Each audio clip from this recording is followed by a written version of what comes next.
आज मैं आप सबको एक कथा सुनाता हूं। एक दिन प्रातः एक व्यापारी अपने घर से निकला। घर से निकलते ही एक बिल्ली ने उस व्यापारी का मार्ग काट दिया। व्यापारी घबरा गया। वो फिर से घर लौट गया और शुभ घड़ी की प्रतीक्षा करने लगा। और जब वो पुनः अपने घर से निकला तब वो वाहन जा चुका था जिससे राजा तक पहुंचकर उसे भेंट देनी थी। राजा को भेंट नहीं मिली।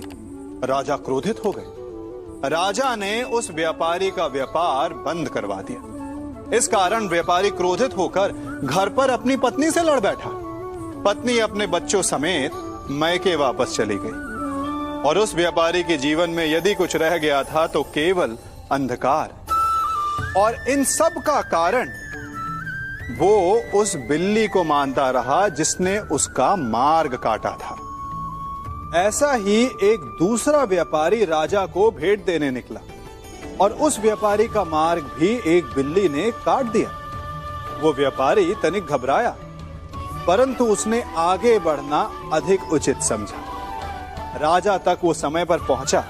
उसने राजा को भेंट की। राजा प्रसन्न हुए और राजा ने व्यापारी को अपना व्यापार बढ़ाने की अनुमति दी, स्वर्ण आभूषण दी।